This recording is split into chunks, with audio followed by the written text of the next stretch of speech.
Good morning student, আশা করি তোমরা ভালো আছো। আজকে আমরা প্লান্ট ফিজিওলজি থেকে শ্বসন বলে যে অধ্যায়টি তোমাদের রয়েছে সেই শ্বসন অংশ থেকে ক্রেবস চক্র বা টিসিএ চক্র নিয়ে আলোচনা করব। তোমরা আগেই জেনেছ যে উদ্ভিদদের ক্ষেত্রে সবাত শ্বসন পদ্ধতি মূলত 4টি পর্যায়ে সম্পন্ন হয়ে থাকে। প্রথম পর্যায় হলো গ্লাইকোলাইসিস, দ্বিতীয় পর্যায় হলো লিঙ্ক রিয়াকশন বা লিঙ্ক বিক্রিয়া, তৃতীয় পর্যায় হলো ক্রেবস চক্র বা টিসিএ চক্র এবং শেষ অর্থাৎ চতুর্থ পর্যায় হলো প্রান্তীয় শ্বসন বা ইলেকট্রন ট্রান্সপোর্ট সিস্টেম। তো আজকে আমরা যেটা পড়ব সেটা হচ্ছে তৃতীয় পর্যায় অর্থাৎ ক্রেবস চক্র।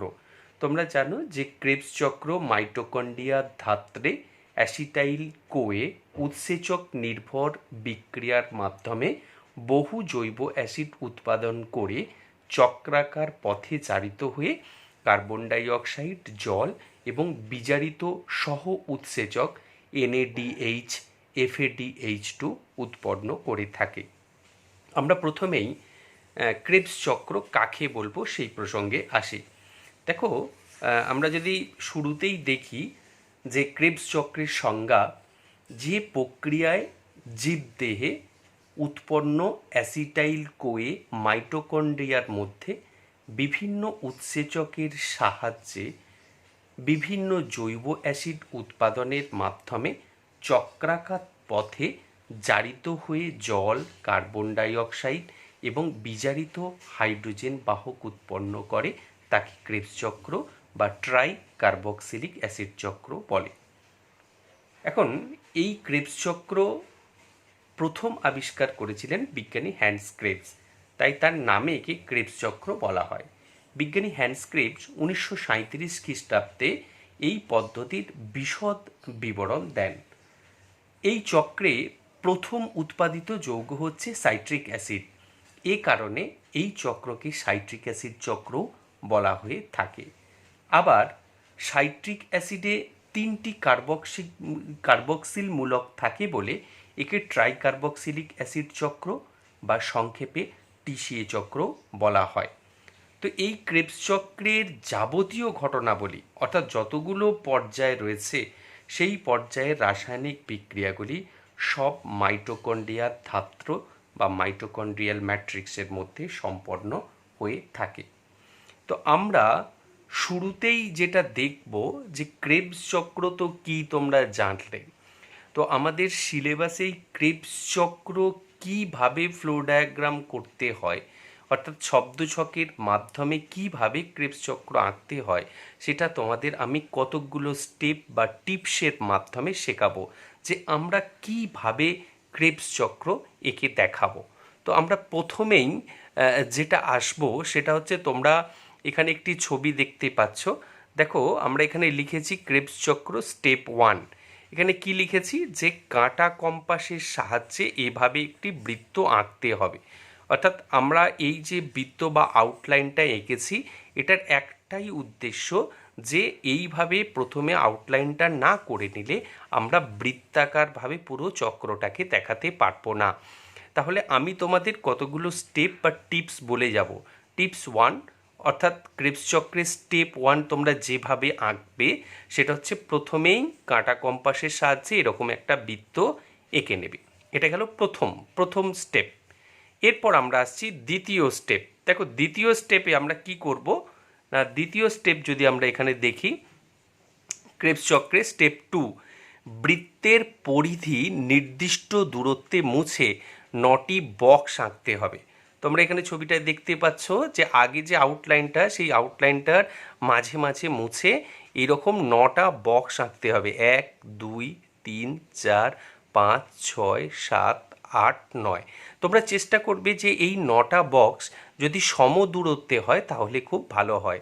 অর্থাৎ কোথাও খুব ছোট হয়ে গেলে সেখানে বিক্রিয়াগুলো দেখাতে অসুবিধা হবে। আউটলাইন বা শব্দছকের বিভিন্ন ঘটনাবলী এখানে দেখাতে হয়। তো সেখানে যদি একটু বেশি দূরত্ব করা যায়, মানে সমদূরত্বে 9টা বক্স আঁকা যায় তাহলে খুব ভালো হয়। তাহলে দ্বিতীয় স্টেপে আমরা কি দেখলাম না, প্রথম স্টেপে যে বৃত্তটা এঁকেছিলাম সেই বৃত্তের পরিধির বেশ কিছু অংশ নির্দিষ্ট দূরত্বে মুছে নিয়ে এই রকম 9টা রেক্ট্যাঙ্গুলার বক্স করতে হবে। এবার আসছি আমরা থার্ড স্টেপ। থার্ড স্টেপে আমরা কি করব না, ক্রেবস চক্রের থার্ড স্টেপ যদি তোমরা দেখো, এই থার্ড স্টেপে আমরা যেটা করব যে এই প্রত্যেকটা বক্সের নিচে আমরা নাম্বারিং করব। তোমরা আগের ছবিটায় দেখলে যে কিভাবে আমরা বক্সগুলো আঁকলাম। এরপর স্টেপ 3, প্রতিটি বক্সের নিচে 1 থেকে 9 নম্বর লিখতে হবে এবং ঘড়ির কাঁটার দিকে অর্থাৎ ক্লকওয়াইজ অ্যারো সাইন দিতে হবে। তো আমরা কি করেছি দেখো, 9টা বক্স তো আগের ছবিটাতেই দেখলে। এইবার প্রত্যেকটা বক্সের নিচে নাম্বারিং করেছি। 1 নম্বর বক্স, এটা 2 নম্বর বক্স, 3, 4, 5, 6, 7, 8, 9 এবং দেখো সেটা কিন্তু ঘড়ির কাঁটার দিকে তীর চিহ্ন দিয়েছে এই প্রত্যেকটাতে, অর্থাৎ এইভাবে স্টেপটা ঘুরছে, অর্থাৎ এই চক্রাকার পদ্ধতিটা ক্লকওয়াইজ ঘুরছে, সেটা বোঝানোর জন্য তীর চিহ্নটা এদিকে দিতে হবে। তাহলে থার্ড স্টেপে ক্রেবস চক্রের কী কী আঁকতে হবে না, বক্সগুলোর নিচে নাম্বারিং করতে হবে এবং ঘড়ির কাঁটার দিকে তীর চিহ্ন দিতে হবে, অর্থাৎ ক্লকওয়াইজ ঘোরাতে হবে।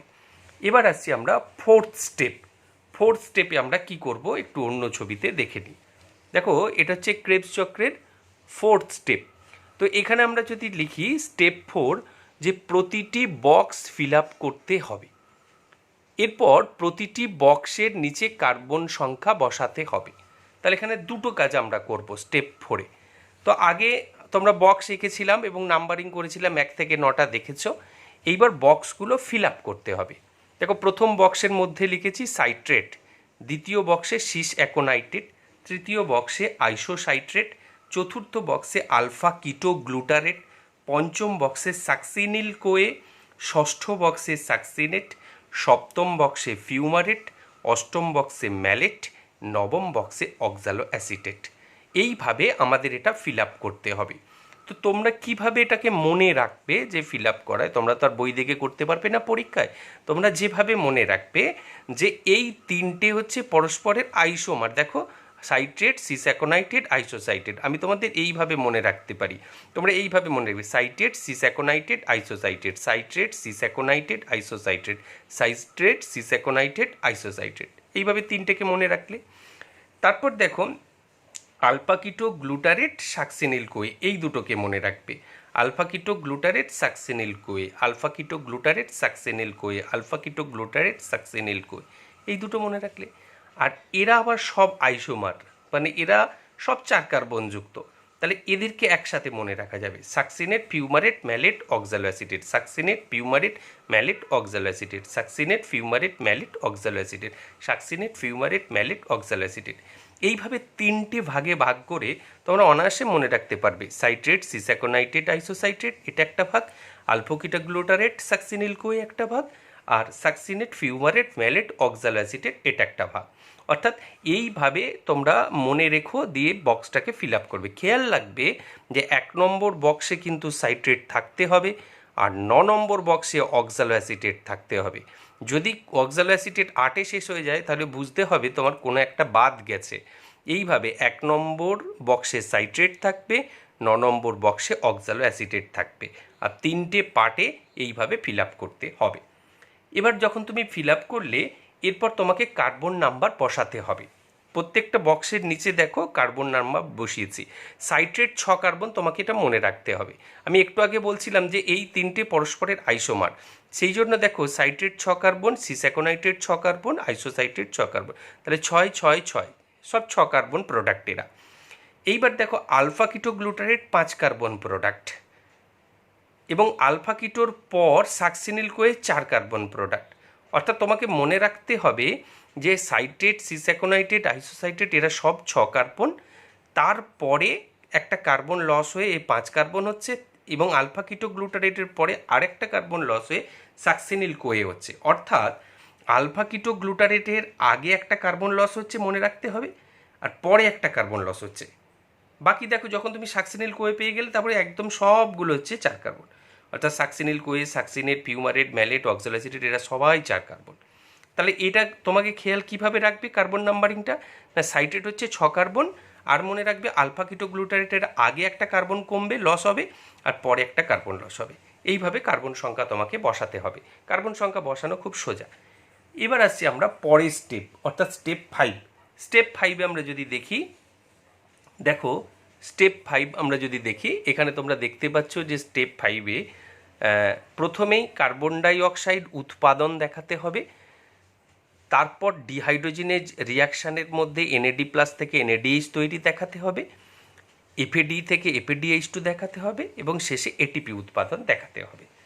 এখানে আমরা ধাপে ধাপে করব, যেভাবে বলেছি। প্রথমেই আমরা আগের ছবিতে দেখলাম যে কার্বন সংখ্যা বসালাম, তখন তোমাদের কি বললাম না, আলফা কিটো গ্লুটারেটের আগে একটা কার্বন লস হয়, পরে একটা। এখানে ছবিটা দেখো, এই যে আলফা কিটো গ্লুটারেট, এর আগে দেখো 6 কার্বন, এর পরে 5 কার্বন, তার একটা কার্বন লস হচ্ছে, সেই জন্য এখান থেকে একটা CO2 বার করে দাও। যেখানেই কার্বন লস হবে সেখান থেকেই কার্বন ডাইঅক্সাইড প্রোডাকশান হবে, অর্থাৎ এখানে একটা কার্বন ডাইঅক্সাইড আমরা দেখিয়ে দিলাম। আবার তাহলে 6 থেকে একটা কার্বন ডাইঅক্সাইড মানে কার্বন লস হলো, 6 থেকে 5 হলো। আবার আলফা কিটো গ্লুটারেটের পরে আবার একটা কার্বন লস হচ্ছে, দেখো, তাহলে এখান থেকে একটা কার্বন লস হলো, তাহলে 5 থেকে 4 হলো। এইভাবে আলফা কিটো গ্লুটারেটের আগে একটা কার্বন ডাইঅক্সাইড উৎপাদন হয়, আলফা কিটো গ্লুটারেটের পরে একটি কার্বন ডাইঅক্সাইড উৎপন্ন হয়। অর্থাৎ কার্বন ডাইঅক্সাইড উৎপাদন হচ্ছে কোন কোন স্টেপে, 3, 4-এর মাঝে, 4, 5-এর মাঝে। এই জন্য এখানে আমরা দেখিয়েছি, দেখো 3, 4-এর মাঝে এই যে অ্যারো দিয়েছি মানে এটা CO2 প্রোডাকশান হচ্ছে, আর একটা 4, 5-এর মাঝে অ্যারো দিয়েছি মানে এখানে একটা প্রোডাকশান হচ্ছে। অর্থাৎ কার্বন ডাইঅক্সাইড উৎপাদন 3 নম্বর এবং 4 নম্বর স্টেপের মাঝে একটা হচ্ছে, আর 4 নম্বর এবং 5 নম্বর স্টেপের মাঝে একটা হচ্ছে। অর্থাৎ আইসোসাইট্রেট আলফা কিটো গ্লুটারেটের মাঝে হচ্ছে, আলফা কিটো গ্লুটারেট এবং সাকসিনিল কোয়ের মাঝে হচ্ছে।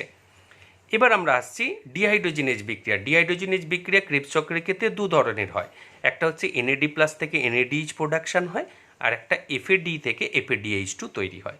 তো এখানে খেয়াল রাখতে হবে যে NAD+ থেকে NADH তৈরি হচ্ছে, এটা 3 জায়গায়। কীভাবে মনে রাখবে না, মোবাইল নাম্বার মনে রাখার মতো, 3, 4, 4, 5, 8, 9, অর্থাৎ 3, 4, 4, 5, 8, 9, অর্থাৎ 3, 4-এর মাঝখানে একটা বেরো হবে, 4, 5-এর মাঝে একটা হবে এবং 8 ও 9 নম্বর ধাপের মাঝে একটা হবে। দেখো 3, 4-এর মাঝখান মানে কোনটা, এই যে 3, 4 আইসোসাইটেট আলফা কিটো, এই যে 3 নম্বর 4 নম্বর, এর মাঝে হচ্ছে এই দেখো NAD ঢুকে এখানে টাচ করে NADH তৈরি হচ্ছে। তাহলে এটা একটা ডিহাইড্রোজেনেজ বিক্রিয়া, NAD প্রোডাকশান হলো NADH। 4, 5 দেখো এখানেও একটা NAD+ ঢুকে NADH প্রোডাকশান হলো। 8, 9 এখানেও দেখো NAD+ ঢুকে NADH প্রোডাকশান হলো। তাহলে এখানে তোমরা দেখতে পাচ্ছ যে 3টে জায়গায় ডিহাইড্রোজেনেজ রিয়াকশান ঘটেছে, যেখানে NAD+ থেকে NADH হয়েছে। আরেকটা জায়গায় ডিহাইড্রোজেনেজ রিয়াকশান ঘটে, সেখানে FAD থেকে FADH2 তৈরি হয়। আমরা এখানে দেখিয়েছি FAD থেকে FADH2 তৈরি হচ্ছে 6, 7-এর মাঝখানে, অর্থাৎ 6 সাকসিনেট এবং ফিউমারেট, দেখো এর মাঝে FAD ঢুকে FADH2 তৈরি হয়েছে। তাহলে ডিহাইড্রোজেনেজ রিয়াকশানস টোটাল 4টে জায়গায় ঘটছে ক্রেবস চক্রের। একটা যেখানে 3টে ঘটছে NAD+ থেকে NADH তৈরি হচ্ছে, আর একটা জায়গায় FAD থেকে FADH2 তৈরি হচ্ছে। 3, 4, 4, 5, 8, 9 এই 3টে স্টেপে NAD+ থেকে NADH তৈরি হচ্ছে, আর 6, 7-এর মাঝে FAD থেকে FADH2 তৈরি হচ্ছে। এবার আমরা চলে আসছি এর শেষে দেখাবো এটিপি উৎপাদন। দেখো সরাসরি ক্রেবস চক্রে এটিপি বা জিটিপি উৎপাদন একটা জায়গাতেই হয়। তোমরা এখানে দেখতে পাচ্ছ 5, 6, এই জন্য আমরা এখানে লিখেছি এটিপি উৎপাদন 5, 6, অর্থাৎ 5 নম্বর এবং 6 নম্বর যে স্টেপ, 5 নম্বর হচ্ছে সাকসিনিল কোয়ে আর সাকসিনেট, এখান থেকে দেখো আমাদের এটিপি প্রোডাকশান হচ্ছে, অর্থাৎ এডিপি অ্যাডিনোসিন ডাইফসফেট ইনঅর্গানিক ফসফেটের সাথে যুক্ত হয়ে এটিপি প্রোডাকশান করছে। অর্থাৎ সরাসরি এটিপি প্রোডাকশান ক্রেবস চক্রের ক্ষেত্রে কিন্তু 5, 6 স্টেপের মাঝে সম্পন্ন হয়ে থাকে। এবার আমরা আসবো লাস্ট স্টেপ, অর্থাৎ 6 নম্বর স্টেপ। দেখো 6 নম্বর স্টেপের মাঝে আমরা কি দেখছি না, এটা হচ্ছে আমাদের 6 নম্বর স্টেপ। তো এখানে দেখতে পাচ্ছ, এখানে যেটা করেছি যে প্রথমে লিঙ্ক বিক্রিয়ার সঙ্গে লিঙ্ক স্থাপন দেখাতে হবে, পরে উভয়মুখী বিক্রিয়া দেখাতে হবে। তো এখানে আমরা যদি দেখি যে প্রথমেই যে সাইট্রেট, দেখো 6 কার্বন, আগের ছবিতে তোমরা দেখলে অক্সাল অ্যাসিডের সাথে সাইট্রেটের একটা এরকম লিঙ্ক দেওয়া ছিল। তো অক্সাল অ্যাসিডেট তো 4 কার্বন, তাহলে এখানে 6 কার্বন আর 2 কার্বন এলো থেকে না আর দুটো কার্বন এলো লিঙ্ক বিক্রিয়া যে ঘটছে সেখান থেকে, অর্থাৎ অ্যাসিটাইল কোয়েছে 2 কার্বন কম্পাউন্ড। এই অ্যাসিটাইল কোয়ে পাইরুভিক অ্যাসিড জারণের ফলে সৃষ্টি হয়, অর্থাৎ গ্লাইকোলাইসিস পদ্ধতিতে যে পাইরুভিক অ্যাসিড উৎপন্ন হয় সেই পাইরুভিক অ্যাসিড সরাসরি জারিত হয়ে মাইটোকন্ড্রিয়াল ম্যাট্রিক্সে অ্যাসিটাইল কোয়েতে পরিণত হয়। এই অ্যাসিটাইল কোয়ে হচ্ছে 2 কার্বনযুক্ত যৌগ, যা সরাসরি অক্সালো অ্যাসিটেটের 4 কার্বনের সাথে এই 2 কার্বন যুক্ত হয়ে 4 আর 2 6 কার্বনযুক্ত সাইট্রিক অ্যাসিড বা সাইট্রেট তৈরি করে। এই সাইট্রেটই হচ্ছে আমাদের এই পদ্ধতির টিসিএ চক্রে প্রথম উৎপন্ন যৌগ, সেই জন্য একে সাইট্রিক অ্যাসিড সাইকেলও বলা হয়। আর সাইট্রেটের মধ্যে 3টে কার্বক্সিল মূলক থাকায় একে ট্রাইকার্বক্সিলিক অ্যাসিড চক্রও বলা হয়ে থাকে। এখন এই সাইট্রেট যেটা তৈরি হলো তার সাথে লিঙ্ক দেখাতে হলো, অর্থাৎ 2 কার্বনযুক্ত অ্যাসিটাইল কোয়ে আর 4 কার্বনযুক্ত অ্যাসিটাইল অক্সালো অ্যাসিটেট যুক্ত হয়ে 6 কার্বনযুক্ত সাইট্রেট তৈরি করে। এটা প্রথম দেখাতে হয়। এরপর উভমুখী বিক্রিয়াগুলো দেখাতে হয়। উভমুখী বিক্রিয়া তোমরা প্রথমেই বলেছি এই 3টে আইসোমার সাইট্রেট, সিস অ্যাকোনাইট্রেট, আইসোসাইট্রেট, তাই এখানে উভমুখী বিক্রিয়া দেখাতে হলো। আর একদম সাকসিনিল কোয়ে থেকে শুরু করে অক্সালো অ্যাসিটেট পর্যন্ত এরা হচ্ছে পরস্পরের আইসোমার 4 কার্বনযুক্ত, এগুলোর সব উভমুখী দেখাতে হয়। আর শেষে জল যেটা দেখাতে পারো, কয়েকটা জায়গায় জল অণু, যেমন প্রথমেই সাইট্রেট থেকে সিস অ্যাকোনাইট্রেটের মাঝে জল বেরিয়ে যায় আর তার পরের স্টেপেই এখনও আবার জল ঢোকে।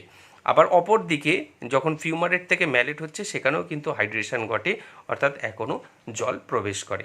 তাহলে আমরা কীভাবে টিসিএ চক্র আঁকবো কতকগুলো স্টেপের মাধ্যমে তোমাদের দেখালাম। তো আমরা আবার একবার তোমাদের রিমাইন্ডারের জন্য দেখিয়ে দিই যে কীভাবে আমরা আঁকবো, ক্রেবস চক্র আঁকবো, আর একবার তোমাদের জন্য একটু দেখিয়ে দিই। দেখো প্রথমেই